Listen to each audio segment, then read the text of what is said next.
Did you enroll in a Medicare Part D drug plan or Medicare Advantage plan after your initial enrollment period? And did you receive a letter from the insurance plan about a late enrollment penalty? We'll show you how to get rid of this penalty coming up next.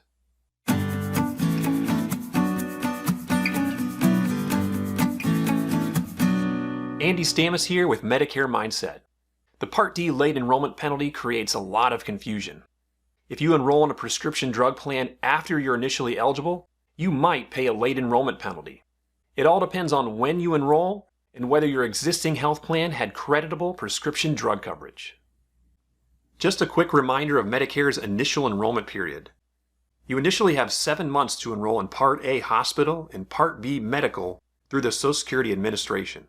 And it's also the same time frame to obtain Part D drug coverage through an insurance carrier. If you've already enrolled in Part A alone, or Part A and Part B, you can submit an application for Part D coverage during this time frame. But if you delayed Part D enrollment because you are still working and covered on your employer's health plan, you might start to accrue a late enrollment penalty if your previous insurance did not have creditable prescription drug coverage. Coverage is considered creditable if the actuarial value of the coverage equals or exceeds the actuarial value of standard prescription drug coverage under Medicare Part D. So basically it means your coverage is expected to pay out in drug claims as much as the expected claims paid under the standard benefits of Part D. Here's a visual of what this looks like. What's happening here is Medicare is setting the bar, and your existing health plan may or may not meet that bar.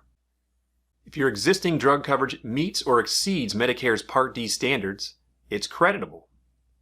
But if your existing drug coverage doesn't meet the Part D standards, it's non-creditable. The best way to verify if your previous drug coverage is creditable is to check with your employer or entity you are insured through. They are required to provide you with an annual notice about this. So what are some examples of creditable drug coverage? The most common is through an employer-sponsored health plan. Other scenarios are through the VA, TRICARE, or the Indian Health Service. If you have confirmation that your previous drug coverage was creditable, you'll still receive the late enrollment letter. Let's take a look at the letter and how to fill out the form to remove the penalty. A quick note, this is an example letter used just for illustration purposes. Here's what the first page looks like. Note that every Part D insurance carrier will have slightly different wording, but overall it's saying the same thing. It will first mention that Medicare's records show you didn't buy Part D prescription drug coverage when first eligible for Medicare. And then you'll see a date range of this potential gap in creditable drug coverage. These dates will be different for everyone. We chose some random dates for our example to show a 10-month gap. In your case, you'll notice that the beginning date will be the month right after your initial enrollment period ended, back when you turned 65. That's when the penalty clock starts. And then you'll see that the end date is current. It goes all the way up to when your Part D plan starts, which is happening right around now. The letter will then go into how you can avoid the penalty. First, you must have had creditable drug coverage through your previous health plan. If not, you will indeed be charged the penalty and no action is required. In that scenario, take a look at our blog post in the description as it shows you how the penalty is calculated. But for our example, we do have creditable drug coverage and want to remove the penalty. And second, you need to provide your Part D drug plan the necessary information about your previous coverage. All plans will include an option to call or mail a completed form. And some plans offer the option to fax the form. For our example, we'll show you how to fill out the form, which is called the Declaration of Prior Prescription Drug Coverage. Once again, this is an example form used just for illustration purposes.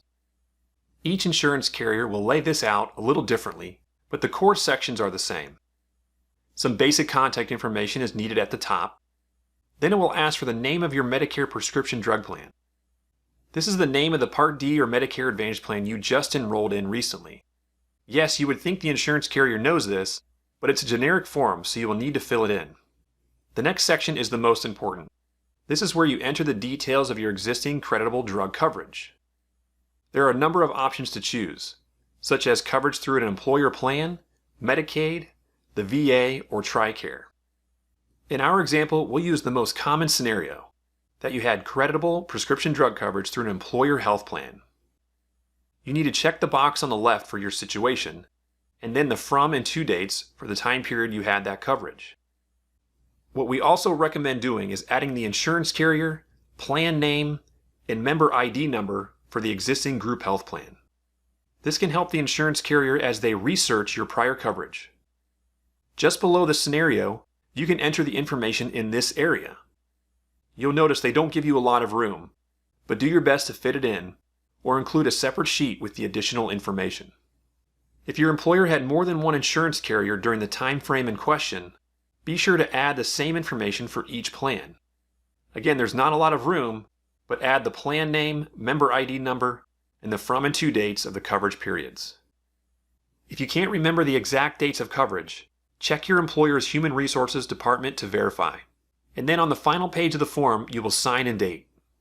You will need to submit this information to the new Part D plan by mail, fax, or phone.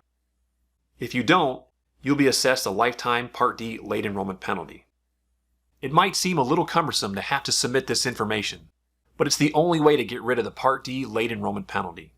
Contact us if you need any help.